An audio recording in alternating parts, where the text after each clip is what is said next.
नकलची पड़ोसन। अंकिता की पड़ोसन श्वेता उसकी हर चीज पर नकल करती। अरे श्वेता, आओ आओ, कैसे आना हुआ? अरे भाई मिठाई खाओ, हमने आज ही अपने घर में एसी लगवाया है। अरे यार, लेकिन एसी का तो बड़ा बिल आता है ना? हाँ यार, लेकिन गर्मी इतनी है तो क्या करे। ये भी है। मैं तो ना ये कूलर लेकर आई हूँ। दाम थोड़ा महंगा है लेकिन बिजली का बिल किफायती आएगा।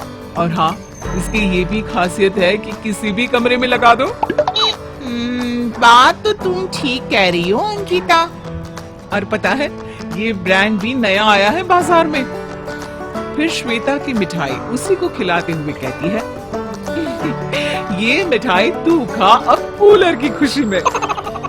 श्वेता घर आ जाती है और पति से कहती है, ए जी, मुझे ये एसी नहीं बल्कि कूलर चाहिए, वो भी उस कंपनी का जो अंकिता के घर लगा है। क्या पागल हो गई हो?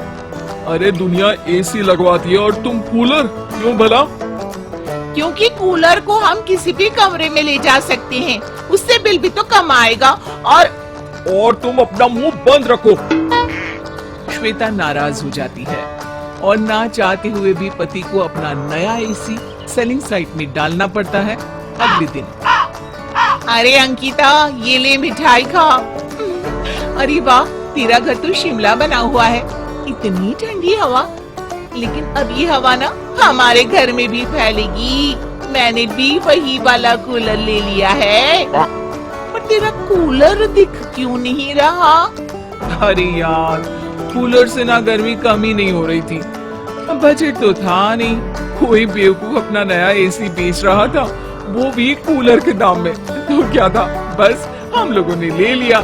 वो देख एसी। अब तो श्वेता का मुंह बन जाता है। अरे ये क्या बोल रही है? तू तो बोलती थी कि कूलर ठीक रहता है, एसी से ज्यादा बिजली का बिल आता है। अरे यार, 2 महीने की गर्मी है, कहीं और से बचत कर लूंगी। लेकिन दिल्ली में शिमला फीलिंग भी तो ले रही हूँ ना। श्वेता की ही मिठाई उसे खिलाते हुए कहती है, तो ये ले, तू खा मिठाई एसी की। श्वेता को अंकिता की नकल करना महंगा पड़ता है, लेकिन कहते हैं ना, आदत तो आदत होती है, जल्दी नहीं बदलती। सो एक रोज, अरे अंकिता, बड़ा ही प्यारा सूट पहना है, कहाँ से लिया मटेरियल? अरे यार, ये तो मेरी सास की अमानत थी, उनकी साड़ी पहन नहीं पाती थी, तो सोचा सूट ही बनवा लूं।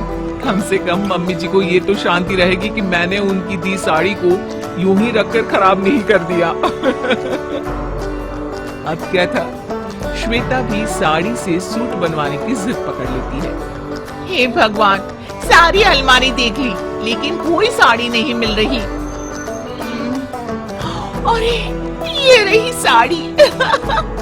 मम्मी जी की नाज से ही मेरी तो है। तभी वहाँ उसका पति आ जाता है।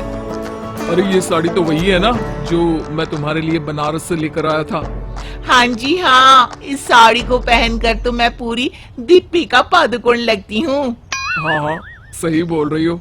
ये साड़ी मुझे तुम पर बहुत ही प्यारी लगती है। लेकिन आज ये साड़ी पहनकर कहाँ चल दिए? अरे टेलर के पास इसका मैं सूट बनवाऊंगी, वो भी घेर वाला। अरे तो कपड़ा खरीद लो ना, साड़ी क्यों बर्बाद कर रही हो, और वो भी बिल्कुल नई। श्वेता पति की बात नहीं मानती और सीधे पहुंच जाती है टेलर के पास। और बहन जी, इस कपड़ा में सूट नहीं बनेगा, खिसक जाएगी सिलाई। अरे ज्यादा ज्ञान न बांटो, मैं भी सिलाई कढ़ाई जानती हूँ। अच्छा सा अस्तर लगाकर सूट बना देना।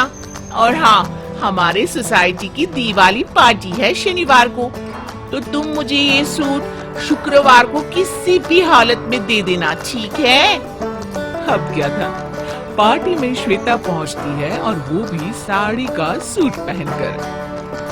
अरे इतनी प्यारी साड़ी थी तेरी, उसका सूट बनवा लिया? अरे हाँ, वो मन किया तो बनवा लिया। अरे मन किया या फिर देखा देखी? श्वेता को गुस्सा आ जाता है। अरे देखा देखी क्यों? क्या मुझ में अकल नहीं है? क्या मैं फैशन सेंस नहीं रखती? तभी अंकिता के साथ खड़ी गीता बोल पड़ती है।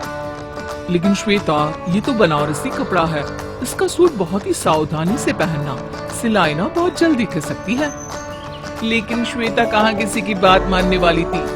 वो जैसे ही शेखी बगाने के लिए हाथ उठाती है, जोर से सूट के फटने की आवाज आती है। चर्र। अब तो वहां खड़ी सारी औरतें हंसने लगती है। श्वेता भागकर सीधे अपने घर जाती है और रोने लगती है। मैं ये नहीं समझ पा रहा हूँ कि जब पार्टी में तुम इसे साड़ी की तरह पहन सकती थी तो सूट क्यों बनवाया?